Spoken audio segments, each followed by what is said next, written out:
अब हम बात करते हैं यूजीन सैंडो के आखिरी व्यायाम की।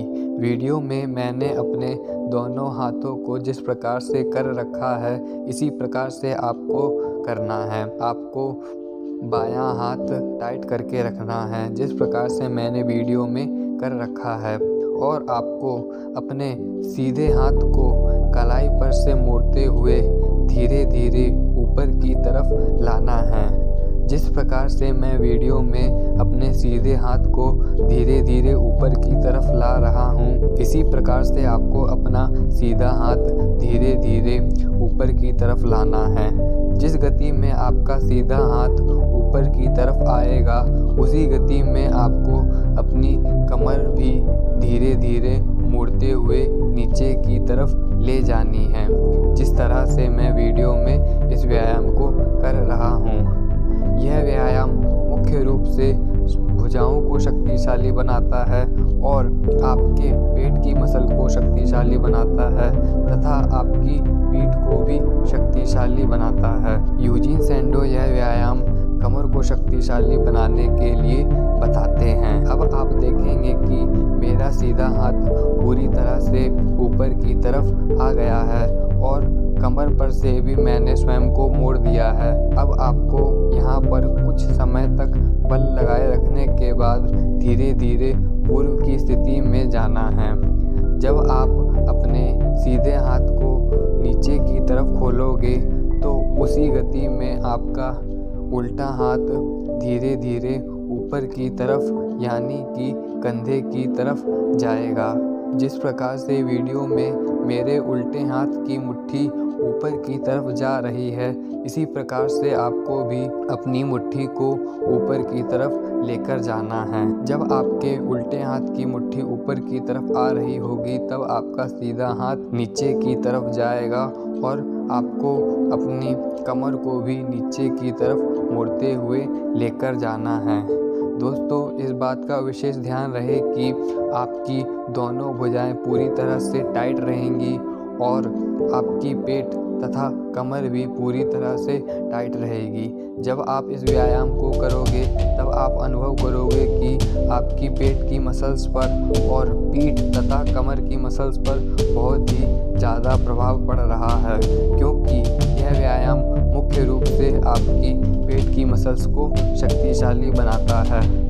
और हमने अपनी भुजाओं को भी पूरी तरह से टाइट कर रखा है, इसी वजह से इसका अधिक प्रभाव भुजाओं पर भी पड़ता है। दोस्तों, वैसे तो यूजीन सैंडो के 18-19 व्यायाम हैं, लेकिन मैंने आपको केवल 13 व्यायाम ही बताए हैं। इसकी वजह यह है क्योंकि यूजीन सैंडो ने एक ही तरह के 2 व्यायाम बताए हैं, बस केवल उनमें थोड़ी सी भिन्नता है। इसी वजह से मैंने आपको वह व्यायाम नहीं बताए हैं, लेकिन यूजीन सैंडो के मुख्य रूप से व्यायाम इतने ही हैं। इसके अतिरिक्त जो 4-5 व्यायाम हैं, वह व्यायाम भी यूजीन सैंडो के ही हैं, बस केवल उनमें थोड़ी सी भिन्नता है। उनमें केवल इतनी भिन्नता है जैसे यूजीन सैंडो का बैठक वाला व्यायाम था, उसमें आपको एक व्यायाम में पंजे पूरी तरह से ज़मीन पर रखने थे और दूसरे व्यायाम में आपको पंजे ऊपर की तरफ करने थे। बस केवल इतना ही भेद है यूजीन सैंडो के अन्य व्यायामों में। इसलिए मैंने आपको केवल यूजीन सैंडो के 13 मुख्य व्यायाम बताए हैं। जब आप इन 13 मुख्य व्यायामों को एक साथ करोगे तब आप अनुभव करोगे कि आपको बहुत अधिक बल लगाना पड़ रहा है। इस बात का ध्यान रखें कि यूजीन सैंडो के ये सारे व्यायाम एक साथ ही करने हैं, अर्थात पहले व्यायाम नंबर 1 करना है, उसके 3 रेप्स लगाने हैं, फिर व्यायाम नंबर 2 करना है, उसके 3 रेप्स लगाने हैं, फिर व्यायाम नंबर 3 करना है, उसके भी 2 से 3 रेप्स लगाने हैं। अर्थात जितनी आपकी क्षमता हो उस प्रकार से आपको रेप्स लगाने हैं, लेकिन यह व्यायाम सारे एक ही साथ करने हैं और एक ही समय पर करने हैं।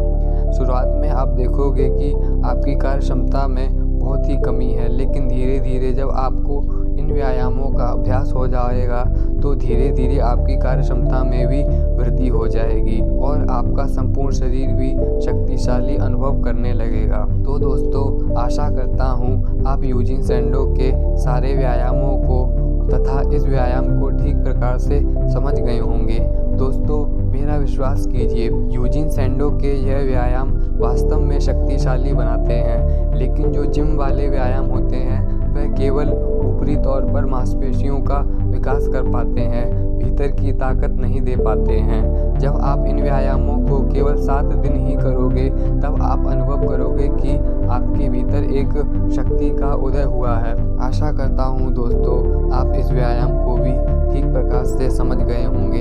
अब केवल यूजीन सैंडो की कुछ वीडियो ही बाकी है। इसके बाद यूजीन सैंडो सीरीज़ पूरी तरह से समाप्त हो जाएगी। इसके पश्चात हम किसी अन्य सीरीज़ पर चर्चा करेंगे।